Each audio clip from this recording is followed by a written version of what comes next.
Russia, Iran, Turkey are all working together to find a political solution to the conflict in Syria. Officials from the three countries meeting today in Moscow. This comes as Syrian activists say only about 3,000 rebels and civilians have actually been evacuated from eastern Aleppo so far. Thousands remain trapped. John Huddy's live for us from our Middle East Bureau. Turkey has claimed the desperate operation to evacuate thousands of Syrians from eastern Aleppo could be complicated by Wednesday.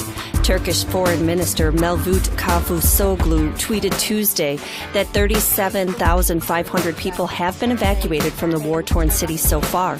He added that all evacuations are intended to be finished by tomorrow.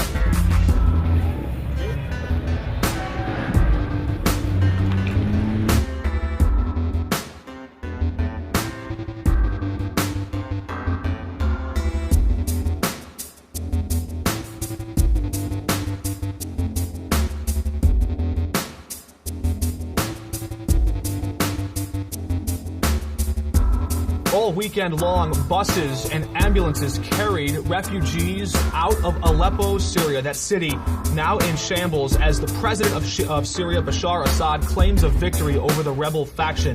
The Damascus government pledging that by Monday night's end, the entire rebel faction will be moved out of Aleppo, Syria, the largest city in the nation.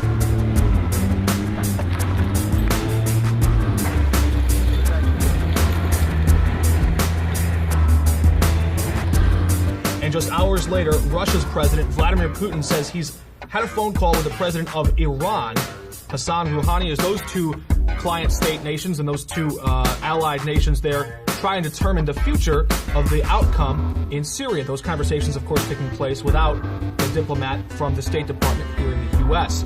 For some commentary on the role of the United States in Syria, we're turning now to a former presidential candidate for the Libertarian Party, Austin Petersen, who ran against Gary Johnson in the primary. Joined us earlier in our broadcast. Austin, good to have you back with us briefly on this foreign policy topic. The UN Security Council is set to approve a mission to monitor the evacuation of eastern Aleppo, with the voting due to start in less than 1 hour. This follows a number of terror attacks on buses that were destined to pick up civilians from Syrian villages. RT's Lizzie Phelan is in a refugee camp which accepts people from those villages. She joins us live right now. Thanks for having me. A lot of commentators are weighing in on the tragedy, the atrocities of Aleppo, and certainly there's no shortage of human suffering taking place there.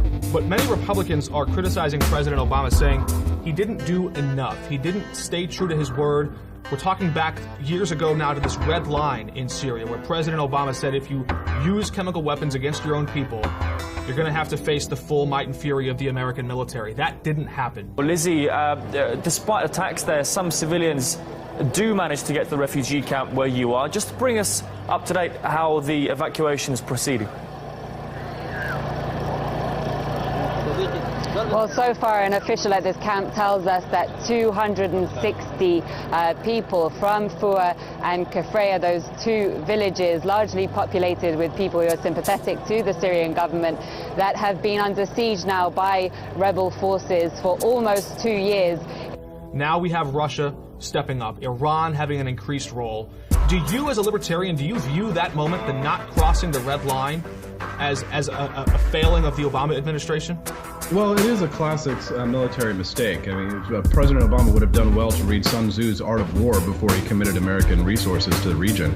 And I think that he probably would have done better if he had taken a page out of Ronald Reagan's playbook. You know, and there was a bombing of the U.S. Marine Force base in Lebanon, and Ronald Reagan pulled the troops out and said that we didn't understand the irrationality of Middle Eastern politics.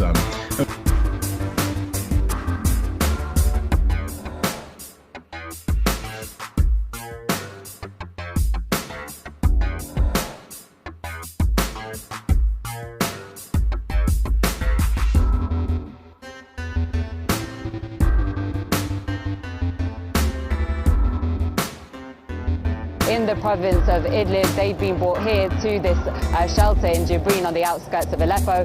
That official tells us that he expects a total of 1,000 people from Fua and Kafraya to be brought here today, and they're being evacuated as part of the agreement to see the last militants, their families and civilians evacuated from that last rebel pocket. I mean, quite frankly, I think that the problem lies in an ignorance on behalf of policymakers and the differences of the regions, where you have people, a wide diversity of opinions on this, from President Obama to Senator Rand Paul, who believes that we should be arming the Kurds, of course, and then we have no clue whether or not that would backfire on us. Congressman Ron Paul in 2008 ran a presidential campaign, became very popular based on espousing a theory called blowback, which he actually got from the CIA.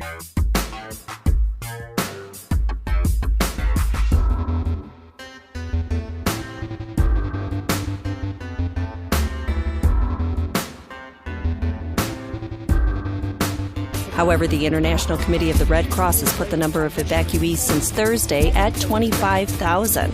The organization said the operation is still ongoing.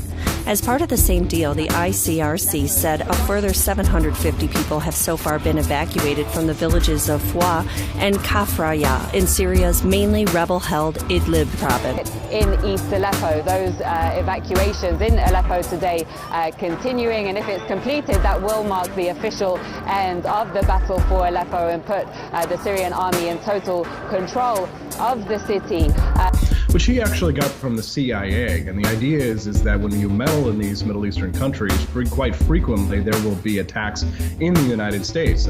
We've seen that happen in Garland, Texas, for example, where there was an ISIS attack, an ISIS-inspired attack on a Dra Muhammad rally here in the United States. So frequently what will happen is that while we meddle in these conflicts overseas, the tragedy of the conflict will eventually come here to the homeland. And what's happening in Aleppo, Syria is an absolute humanitarian crisis. 300,000 people have died.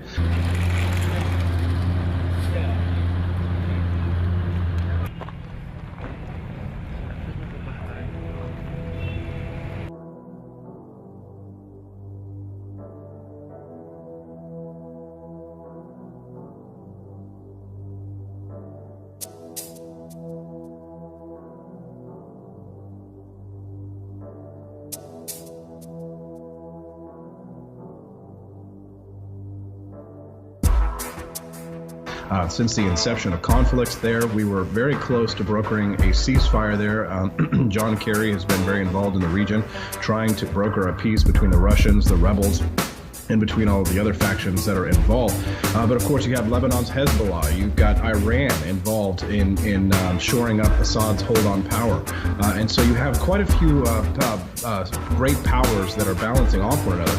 Of course, you reported earlier in your broadcast that there was an assassination, the assassination by a Turkish nationalist, the Russian ambassador to Turkey. And this was this is the kind of event that could be that Gavrilo Princip moment. But today we'll be speaking to people from Foua and Kafraya. It's the largest group of people that have been able to leave those villages since the siege there began in March 2015. And the conditions that they describe in those villages surrounded by rebel forces are absolutely terrible.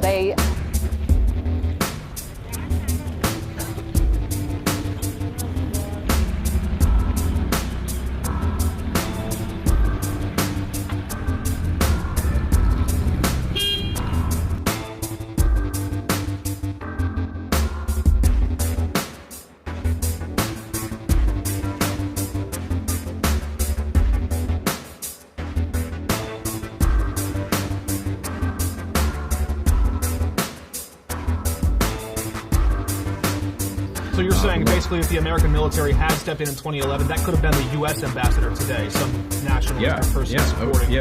Right, exactly. Of course, look what happened, the tragedy that happened in Libya to our ambassador. And the responsibility for that falls directly on the shoulders of President Obama and Hillary Clinton, who advocated for the bombing of Libya, the toppling of Gaddafi, and subsequently the assassination due to the security breaches that occurred there.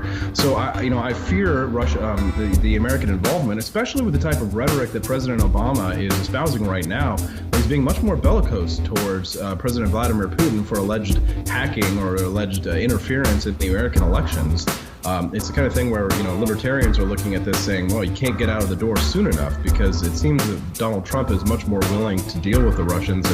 They describe a complete lack of food, medical supplies. The water that they have access to is dirty. There's no phone communications, no internet, and they're living under a constant barrage of shelling by opposition militants. Some of the people we've spoken to say that in just one day they have fired at them over 200 mortar bombs. And certainly right now we would be much better served by having a positive relationship with Russia due to the fact that they are now backing up Assad. We are now on the opposite side of Russia. So I think that there's a good chance that with the new president, with the new transition, we might have a better chance for peace in the Middle East. All right. For sure, many of the people that have left today relieved to have got out, but it's a bittersweet feeling for them because only injured people, women and small children are being allowed to leave. So those who have come here have had to leave behind their families and they have no way of staying in touch with them. And they're urging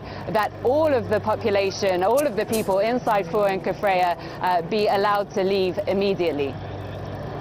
RT's Lizzie Phelan there reporting on the progress of those evacuations from Aleppo.